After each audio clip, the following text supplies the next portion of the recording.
నమస్కారం. Welcome to అనగనగా. మనం అనుకున్నట్టుగానే మన కథ సెగ్మెంట్ మొదలు పెట్టబోతున్నామండి. అయితే ఈ ఎపిసోడ్లో నేను నేను రాసినటువంటి ఒక కథ చదవాలనుకుంటున్నాను. ఇట్స్ షార్ట్ స్టోరీ మీ అందరికీ.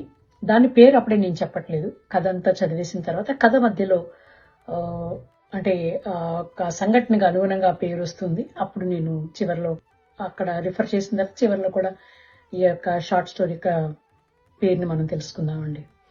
అయితే మరి ఇంకా ఏమాత్రం ఆలస్యం చేయకుండా కథలోకి వెళ్ళిపోదామా?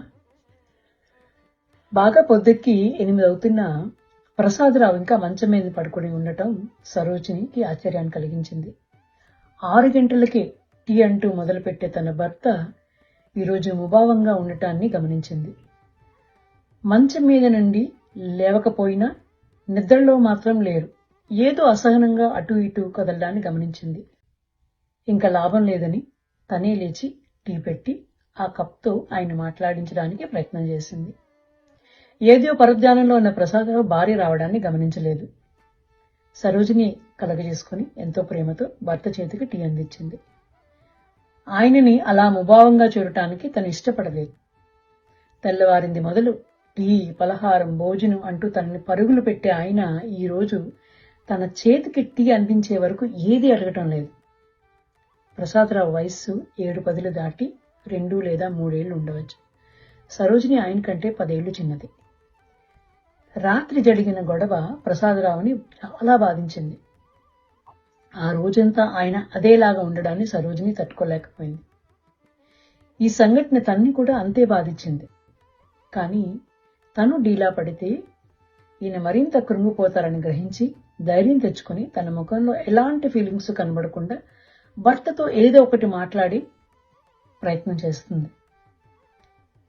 ఆ టాపిక్ నుండి ఆయన మనసుని మరల్చడానికి తన వంతు కృషి చేస్తుంది. ఒక్కగానొక్క కొడుకు రాత్రి తండ్రితో గొడవపడి భార్యని పిల్లల్ని తీసుకుపోవడాన్ని ఆయన ఇంకా జీర్ణించుకోలేకపోతున్నారు. బహుశా మురళి కొంచెం ఓపిక పట్టి ఆయన అర్థం అయ్యేలా చెప్తే ఒప్పుకునేవారేమో. కానీ ఈ కాలం పిల్లలకి అంత ఓపిక ఎక్కడిది? అనుకున్నది నిమిషాల్లో అవ్వాలని కోరుకుంటారు. అందులో వీడిది వాళ్ళ నాన్న పోలిక. తను చెప్పేది అందరూ వినాలనుకుంటాడు. మురళి ప్రసాదరావు సరోజినిలకు ఒక్కగానొక్క నలుసు. ఎంతో ముద్దుగా గారాబంగా పెరిగాడు. బాగా చదివించారు. ఇప్పుడు చాలా పెద్ద ఉద్యోగం చేస్తున్నాడు. పైగా లక్షల్లో జీతం. తన భర్త కష్టపడి సంపాదించిన ఆస్తిని మురళికి నచ్చే విధంగా చెయ్యాలంటే అది తండ్రితో ప్రమేయం లేకుండా. అది ఇప్పటికిప్పుడు జరిగే పని కాదు. ఆయనకు మాత్రం ఎవరున్నారు? ఎంత సంపాదించినా దాచినా చివరికి వాళ్ళకివ్వాల్సిందే కదా. ఈ మాత్రం మమ్మల్ని అర్థం చేసుకోలేకపోయాడు అని కొంచెం మనసు బాగా కలత చెందింది. ఏది ఏమైనా ఈ ఆలోచన నుంచి ఎలాగైనా బయటపడేయాలని సరోజిని బాగా నిర్ణయించుకుంది. అదే పనిగా ఆలోచిస్తూ ఉండగా పక్కింటి లక్ష్మి గారు అమ్మాయి పోయినసారి ఇండియాకు వచ్చినప్పుడు చెప్పిన కొన్ని విషయాలు అప్రమత్తంగా గుర్తుకొచ్చాయి. లక్ష్మి గారి అమ్మాయి మానస పెళ్ళై 5 ఏళ్లు అయింది. తన భర్తతో అమెరికాలో ఉంటుంది. నాకు ఆడపిల్లలు లేకపోవడం వల్ల చిన్నప్పటి నుండి మా ఇంటికి వస్తూ పోతూ ఉండేది. తను మురళి చాలా బాగా ఆడుకునేవారు. ఎప్పుడు ఇండియా వచ్చినా మమ్మల్ని ప్రత్యేకంగా పలకరిస్తూ ఉంటుంది. ఇక తనకు నచ్చినవి అడిగి మరీ చేయించుకోవడం పరిపాటి. మానస చెప్తున్న విషయాలకు నేనంత ప్రాధాన్యత ఇవ్వలేదు. పైగా మాకు అంత అవసరం పడదు అని అనుకున్నాను. కానీ కాలం ఎప్పుడు ఒకేలా ఉండదు. ఎవరి కోసం ఆగదు. పరిస్థితులకు అనుగుణంగా మనం కొన్ని జీవితంలో అలవర్చుకోవాలి. ఇంతకీ ఆ రోజు ఆ అమ్మాయి చెప్పిన విషయం ఏంటంటే, ఆంటీ, అక్కడ అమెరికాలో పిల్లలు తల్లిదండ్రులతో కలిసి ఉండరు. రిటైర్మెంట్ కమ్యూనిటీ అని గవర్నమెంట్ సహకారంతో కొన్ని హోమ్స్ రన్ అవుతూ ఉంటాయి. అలాగని మరి ఓల్డ్ ఏజ్ హోమ్ అని కాదు. వాటిని అసిస్టెడ్ లివింగ్ అని అంటారు. మనకొచ్చే పెన్షన్ లేదా రిటైర్మెంట్ లో వచ్చిన మనీతో అక్కడ ఉండొచ్చు. మన తాహతు బట్టి మనకి ఫెసిలిటీస్ ఉంటాయి. అంతేకాకుండా ఏవో సోషల్ గ్యాదరింగ్స్ అని, కామన్ కిచెన్ అని, సెంట్రల్ డైనింగ్ ఏరియా అని, అసలు మనకి లోన్లీ ఫీలింగే ఉండదు. పైగా అప్పుడప్పుడు వీళ్ళని బయటకు కూడా తీసుకెళ్తూ ఉంటారు. అవసరం పడిన వాళ్ళకి ఎంతో కొంత ఆరోగ్య సేవలు కూడా అందిస్తారు. వాళ్ళకి మనసు పడినప్పుడు పిల్లల దగ్గరికి వెళ్ళొస్తారు. ఎవరూ లేరు, మనం చేసుకోలేకపోతున్నాం అనే బాధ ఉండదు. ఎంతమంది పిల్లలు ఉన్నా వాళ్ళు ఉద్యోగరీత్యా బయట ఉండాల్సి వస్తుంది కదా. మరి కొంతమందికి వచ్చే జీతాలు సరిపోక అందరినీ వదులుకోవాల్సి వస్తుంది. మనకంటూ ఏమీ లేకపోతే ఏమీ చేయలేం. కానీ పెన్షన్ వచ్చినా, కొంత ఆస్తి ఉన్నా ఇలాంటి అసిస్టెడ్ లివింగ్ లో కాలం గడపవచ్చు. ఇంకా ఆరోగ్యం ఉన్న పేరెంట్స్ వాలంటీర్ వర్క్ చేస్తారు. ఇవన్నీ మానస నాకు ఎందుకు చెప్తుందో అప్పుడు నాకు అర్థం కాలేదు. ఇప్పుడు అనిపిస్తుంది, మురళి మేము తరచూ గొడవపడడం వల్ల వాళ్ళ అమ్మ ద్వారా తనకు తెలిసి ఉంటుంది. పెద్దవాళ్ళం కదా, నేరుగా చెప్పకుండా పిల్లలు రావటం లేదు, మా దగ్గర ఉండటం లేదు అని బాధపడకుండా ఇలా కూడా చేయవచ్చు అని చెప్పటం కాబోలు. ఏది ఏమైనా మంచి విషయమే చెప్పింది అని నాకు అనిపించింది.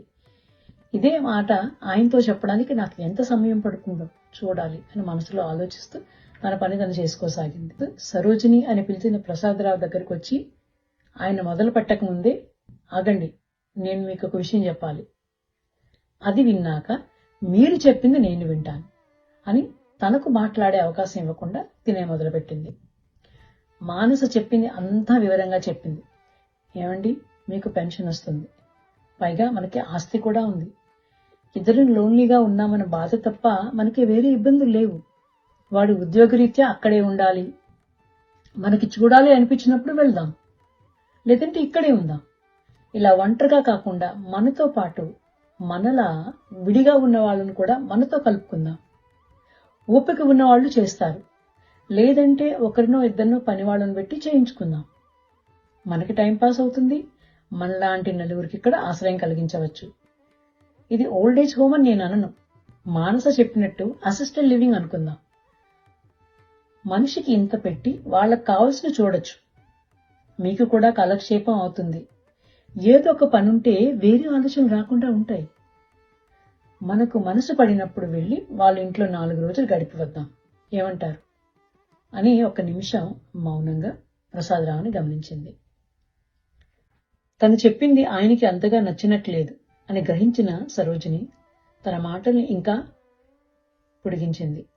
ఈరోజు మన పరిస్థితి ఇలా ఉంది, రేపు మనవాడి పిల్లలు వలన వాడికి కూడా ఇదే పరిస్థితి రావచ్చు. బాగా ఆలోచించండి.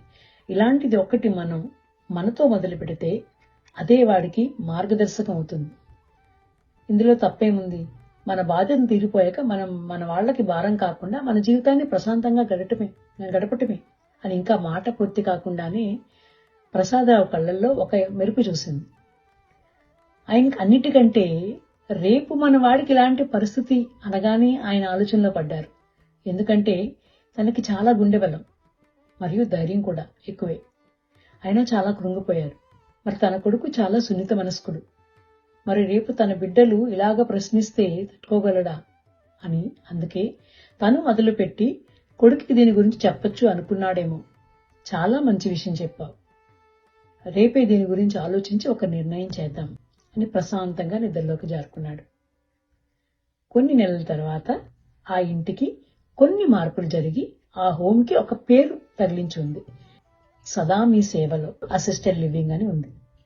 సరోజిని బయటికి వెళ్లడానికి హడావిడిగా తయారవుతుంది. ఇంతలో ఫోన్ మ్రోగింది. తన చేయి ఖాళీ లేక అక్కడే అన్నీ చూసుకుంటున్న అసిస్టెంట్ని పిలిచి ఫోన్ తీయమని చెప్పింది. ఫోన్లోనే అవతల పేరు విని అసిస్టెంట్ వెంటనే సరోజిని వైపు తిరిగి మీ అబ్బాయండి అని చెప్పేలోపు ప్రసాదరావుకు ఫోన్ ఇవ్వమని సైగ చేసింది. అసిస్టెడ్ లివింగ్ లాన్ లో తన తోటి రిటైర్మెంట్ ఫాదర్స్ తో మీటింగ్ లో ఉన్న ప్రసాదరావుకు దగ్గరకు పరుగున వెళ్లి మీ అబ్బాయి ఫోన్ లైన్ లో ఉన్నాడు అని చెప్పగానే ప్రసాదరావు ఏమాత్రం చలించకుండా ఎంతో ప్రశాంతంగా ఇప్పుడు నేను మీటింగ్ లో ఉన్నాను, ఏంటి విషయం అంటూ అసిస్టెంట్ వైపు చూడగా మీ అబ్బాయి వచ్చేవారు ఇక్కడికి రావాలనుకుంటున్నాడు, ఏం చెప్పమంటారు అనేలోపే ప్రసాదరావు వచ్చే వారం ఒక వాలంటీర్ వర్క్ ఉంది, నేను వాళ్ళతో టైం స్పెండ్ చేయలేను, అందుకే ఆ పై వచ్చే వారం కుటుంబం మొత్తాన్ని రమ్మని చెప్పడం విని సరోజిని చాలా సంతోషించింది.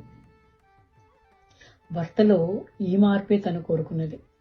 పైగా అక్కడ ఉన్న వాళ్లతో ఆనందంగా ప్రసాదరావు నా తర్వాత నా కొడుకుదే ఈ బాధ్యత అని ఎంతో గర్వంగా చెప్పడం విన్నది. అక్కడున్నవారు దీనికి ఈ పేరు ఎందుకు పెట్టారు అని అడగగా మనము మన వాళ్లకు భారమై వేరే ఎక్కడో జీవితం సాగిస్తున్నట్టు కాకుండా ఇన్నాళ్లు వాళ్ళని చూసుకున్నాం, ఇప్పుడు మనము మనకే కాకుండా మనలాంటి వాళ్లకు ఉపయోగపడుతున్నాం అని అనుకుంటున్నాను. ఏదైనా పని చేస్తున్నప్పుడు మనీ తీసుకొని చేస్తాం,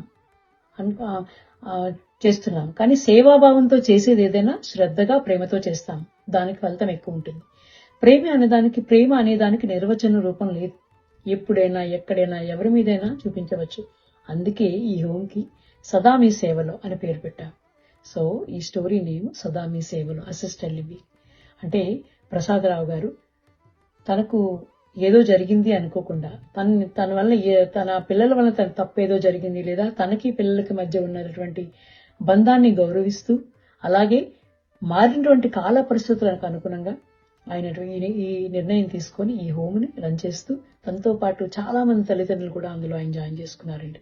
ఇది ఈ రోజు నేను మీకు చెప్పాలనుకున్నటువంటి షార్ట్ స్టోరీ సదా మీ సేవలు అసిస్టెడ్ లివింగ్. Thank you. మీ అందరికీ నచ్చింది అనుకుంటాను. ప్లీజ్ మీకు నచ్చినట్లయితే లైక్, షేర్ అండ్ సబ్స్క్రైబ్ అండి. సో మరి ఇప్పటితో ముగిస్తున్నా. వచ్చే కథతో మళ్ళీ మీ ముందు వస్తాను. Thank you so much. నమస్కారం.